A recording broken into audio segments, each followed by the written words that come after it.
Who was Jesus of Nazareth? For billions around the world, the answer is foundational. He was God incarnate, the second person of the Trinity, the divine Son, who took on human flesh to redeem humanity. His divinity is the cornerstone of Christian faith, the central miracle upon which everything else rests. But for skeptics, historians, and people of other faiths, this claim is extraordinary, perhaps even outrageous. They might see Jesus as a wise moral teacher, a Jewish apocalyptic prophet, a social reformer, or perhaps even a failed messianic claimant. But God? That seems like a leap, a theological interpretation imposed by his later followers onto a purely human figure. This isn't just an abstract theological debate, it's arguably the most consequential historical question ever asked. Because if Jesus was merely a human teacher, then Christianity, as traditionally understood, rests on a profound mistake. But if he did claim to be divine, and if he provided evidence for that claim, then he confronts every single one of us with the most important decision we could ever make. The famous Christian writer C.S. Lewis popularized this challenge with his Liar, Lunatic, or Lord Trilemma. Lewis argued that based on the claims attributed to Jesus in the Gospels, you can't logically call him just a great moral teacher. Someone who said the things Jesus said could not be merely good. If he wasn't God, he must have been either deliberately deceiving people or sincerely self-deluded. But Lewis's argument starts with an assumption that the Gospels accurately report Jesus making divine claims, and that's precisely what many skeptics deny.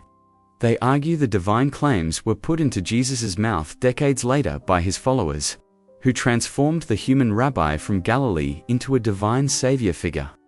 So, the crucial question isn't just theological, it's historical. Forget for a moment what the church later said about Jesus. What does the historical evidence suggest the man, Jesus himself, the figure recoverable through critical historical methods, actually thought and taught about his own identity? Did the historical Jesus believe he was God? Today, we delve into the heart of the Gospels, examining the words and actions attributed to Jesus through the lens of historical inquiry. Did Jesus make divine claims? And if so, what are we to make of them? Before we dive into the evidence, we must acknowledge the historical challenges. The Gospels are not transcripts written down as Jesus spoke. They were written 30 to 60 years after his death, by believers, for believers. They are theological documents, designed to persuade readers of Jesus' significance. Does this mean they are historically useless? Absolutely not. But it means we must read them critically, using the standard tools of historical analysis to sift through the layers of memory, interpretation, and theological reflection to get back, as best we can, to the voice and actions of the historical figure. Historians use several criteria to assess the likelihood that a particular saying or event reported in the Gospels goes back to the historical Jesus. These include multiple attestation. Is the saying or theme found in more than one independent source? Embarrassment. Would the saying or event have been awkward or difficult for the early church? If so, they likely wouldn't have invented it. Dissimilarity. Does the saying or action differ significantly from common Jewish beliefs and from later Christian beliefs? If it fits neither context easily, it's more likely to be uniquely from Jesus. Coherence. Does the saying or action fit consistently with other things we know about Jesus' message and behavior? Using these tools, can we find evidence, particularly in the earlier synoptic Gospels, that Jesus held an extraordinarily high view of his own identity, one that points towards divinity? One of the striking things about the synoptic Gospels is that Jesus doesn't often walk around explicitly saying, "I am God." Instead, he acts and speaks in ways that implicitly usurp divine prerogatives, ways that would have been deeply shocking, even blasphemous, to his first-century Jewish audience. 1. Authority over the law Torah. In the Sermon on the Mount, Matthew 5-7, Jesus repeatedly uses the formula, "You have heard that it was said by Moses the law, but I say to you, ... He doesn't just interpret the law, he claims an authority equal to, or even superior to, the law given by God at Sinai. He declares foods clean, Mark 7, seemingly setting aside Old Testament dietary laws. He claims lordship over the Sabbath, Mark 2, stating the Son of Man is Lord even of the Sabbath, a day ordained by God himself. Who but God could claim such authority over God's own law? Forgiving sins. In Mark 2, Jesus heals a paralytic man, but before healing him, he says, "Son, your sins are forgiven." The religious leaders present are immediately scandalized. Their internal reaction, reported by Mark, is crucial. Why does this man speak like that? He is blaspheming. Who can forgive sins but God alone? Jesus then heals the man precisely to demonstrate that he does have this divine authority on earth. He knew exactly how his claim would be understood. As a claim to do what only God can do. 3. Unique relationship with the Father, Abba. Jesus consistently refers to God with an unparalleled intimacy. Using the Aramaic word, Abba, while sometimes translated as daddy, it more accurately conveys a unique, intimate, familial closeness. More significantly, he speaks of himself as the Son, in a unique relationship with the Father. In Matthew 11:27, he says, "All things have been handed over to me by my Father. And no one knows the Son except the Father, and no one knows the Father except the Son, and anyone to whom the Son chooses to reveal him." This implies a unique mutual and exclusive knowledge between himself and God the Father that transcends a normal human prophetic relationship. 4. The title, Son of Man. This is Jesus' favorite self-designation in the Gospels. While it can simply mean human being, its primary background comes from Daniel 7. There, Daniel sees a vision of one like a son of man coming on the clouds of heaven, approaching the Ancient of Days God, and being given everlasting dominion, glory, and kingship over all peoples. When Jesus uses this title, especially in contexts predicting his return on the clouds with great power and glory, Mark 13-26, he is implicitly identifying himself with this divine figure from Daniel's vision, who shares God's authority and receives eternal worship. 5. Role in final judgment. Jesus repeatedly places himself at the center of the final judgment, a role reserved for God alone in Judaism. He claims that people's eternal destiny will depend on their response to him, Matthew 10:32-33. He speaks of himself returning as the judge of all nations, Matthew 25. Taken together, these implicit claims acting with divine authority over the law, forgiving sins, claiming a unique filial relationship with God, identifying with the divine Son of Man, and claiming the role of final judge, build a powerful circumstantial case. Jesus consistently acted and spoke as if he possessed prerogatives belonging only to Yahweh, the God of Israel, while the Synoptic Gospels show Jesus' divinity primarily through his actions and implicit claims. The Gospel of John presents a Jesus who is far more explicit about his divine identity. John's Gospel is often seen by critical scholars as more theologically developed, reflecting perhaps later community reflection. However, many argue that its high Christology is not an invention, but an explication of the implicit claims already present in the Synoptics. In John, Jesus makes astonishing statements, the I am statements, 7 times. Jesus uses the phrase, ego eimi, I am, followed by a powerful metaphor, I am the bread of life, I am the light of the world, I am the resurrection and the life, etc. But he also uses I am absolutely, most famously, in John 8:58. When challenged about his authority, Jesus says, "Truly, truly, I say to you, before Abraham was, I am." His Jewish audience immediately understands the reference. This I am echoes God's revelation of his divine name to Moses at the burning bush in Exodus 3:14. I am who I am.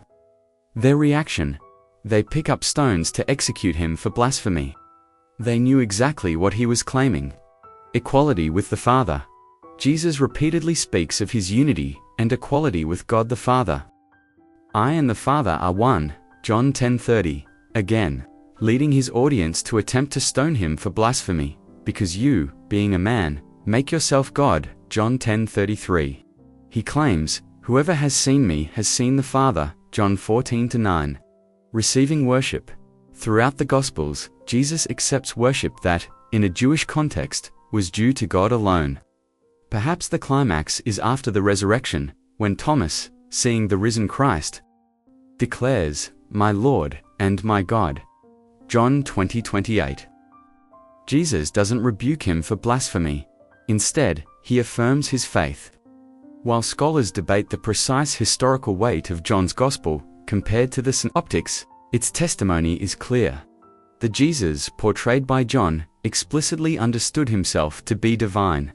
So, the Gospels, read critically, seem to present strong evidence that Jesus, both implicitly and explicitly, made claims consistent with divinity. But what about the skeptical? Did later followers embellish or invent these claims? This is certainly possible, but several factors push against it. Many of the high claims, especially the implicit ones, meet the criteria of multiple attestation found in different sources and coherence. They fit his overall message. Some even have elements of embarrassment. For example, the blasphemy accusations make the early Christians look bad. Furthermore, the speed at which the high Christology emerged makes a gradual, legendary development less likely. Early Christians, like Paul, were already worshipping Jesus as Lord Kyrios within a decade or two of his crucifixion. Were Jesus's claims misunderstood? Could he have meant something else? While possible in isolation, the consistent reaction of his contemporaries suggests otherwise. Both his followers who eventually worshipped him, and his enemies who accused him of blasphemy and sought his death, seemed to understand him as making claims that radically exceeded those of a normal prophet or rabbi. They grasped the divine implications of his words and actions. Could he have been merely a prophet or rabbi aiming for hyperbole? This struggles to account for the combination of his claims and actions. Other Jewish prophets claimed to speak for God, but Jesus spoke as God, for example. "But I say to you." Rabbis interpreted the law, but Jesus claimed authority over it.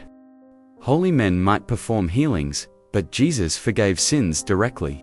His unique combination of authoritative teaching, miraculous deeds, which even skeptical historians often grant likely had a historical basis in psychosomatic healings, and divine self-claims, sets him apart. While historical reconstruction is always tentative, the evidence strongly suggests that the historical Jesus did indeed present himself in ways that carried divine implications, understood as such by those around him. If the historical evidence points towards Jesus genuinely making divine claims, then C.S. Lewis's trilemma snaps back into sharp focus. We are forced to confront the options. 1. Was he a liar? Did he know he wasn't God, but deliberately deceived people for fame, power, or some other motive? This seems hard to reconcile with his profound moral teachings: love your enemies, care for the poor, and his willingness to suffer a horrific death for his claims. Great deceivers rarely make great martyrs, for a lie they know is false. 2. Was he a lunatic? Was he sincerely deluded? Did he honestly believe he was God, but was tragically mistaken, perhaps suffering from messianic delusions? This is perhaps psychologically more plausible than the liar option, but it raises other questions. How could someone so profoundly deluded also possess the incredible wisdom, ethical insight, and psychological acuity reflected in his teachings? As Lewis famously quipped, "Someone claiming to be a poached egg might seem profound for 5 minutes, but their madness would eventually show through consistently." Does Jesus' overall coherence and wisdom fit the profile of a lunatic? 3. Was he Lord? Was he telling the truth? Of course, there's a fourth option Lewis didn't focus on: legend, that the divine claims were entirely invented later. But, as we've seen, the historical evidence within the Gospels makes this option less straightforward than it might seem. The implicit claims appear early and meet historical criteria, suggesting the high Christology wasn't purely a late invention. This brings us to the core of the debate, the decision point. The historical evidence strongly suggests Jesus did claim divinity in ways his contemporaries understood as such. Given these claims, which conclusion best fits the total picture of his life, teachings, death, and the unprecedented movement he launched? Is the combination of his ethical genius, his psychological depth, and his willingness to die sufficient to push the liar and lunatic options off the table, leaving Lord as the most plausible inference, even if historically unprovable? Or are the historical records simply too ambiguous, too shaped by later faith, to make any firm conclusion about his self-understanding? Is the evidence strong enough to build a case, but not strong enough to compel belief beyond a reasonable doubt? Perhaps the legend option, or a more nuanced view of a human prophet whose followers later deified him, remains the most rational historical position, despite the early emergence of high claims. Let me know your thoughts, respectfully, in the comments below. Based on the evidence presented, where do you land on the identity of Jesus of Nazareth? If you found this deep dive into one of history's most critical questions engaging, please hit that like button and subscribe for more content that explores the intersection of faith, history, and reason. Thanks for watching.